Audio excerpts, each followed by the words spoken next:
Hello learners. Today you all will be having a brief introduction about hardware and software components of a computer.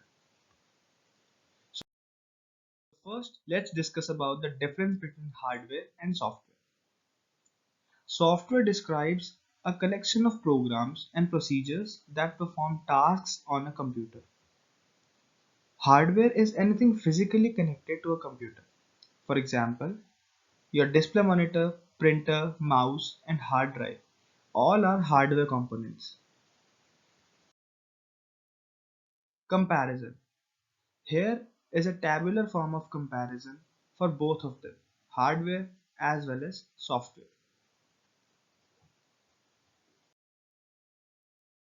Now moving on to hardware components. Now that we have understand the difference between hardware and software, let's learn about the hardware components of a computer system. CPU. The central processing unit is a physical object that processes information on a computer. It takes data from the main memory, processes it, and returns the modified data into the main memory. It comprised of two subunits. The control unit CU controls data flow from and into the main memory. The second is arithmetic and logic unit. It processes the data. So moving on to input and output units. The input unit takes inputs from the real world or the input device and converts the data into streams of bytes. Common input devices include a keyboard, mouse, microphone, camera, and USB. The output unit, on the other hand, takes the processed data from the storage of CPU and represents it in a way a human can understand. Common output devices include a monitor, screen, printers, and headphones. Next, our topic is storage units. The storage unit or the memory is the physical memory space. It is divided into bite-sized storage locations. A storage contains millions of bytes of memories to store anything we want on our computer. We can create a circuit using a SR latch, gated SR latch, or D latch.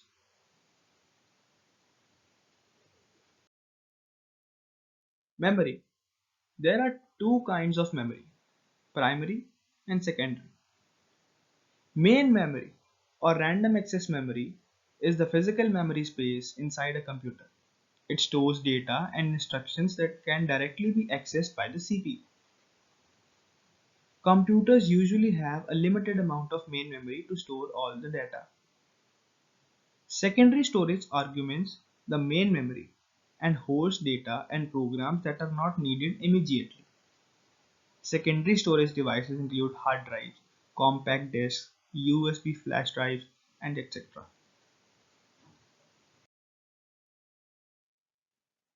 Software components. Now let's discuss the different software components that we need to have a functioning computer. First of all, machine language. A computer can only process binary, a stream of ones and zeros. Binary is the computer's language.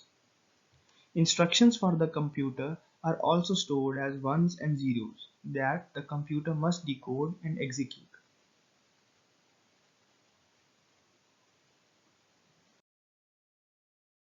Assembly language.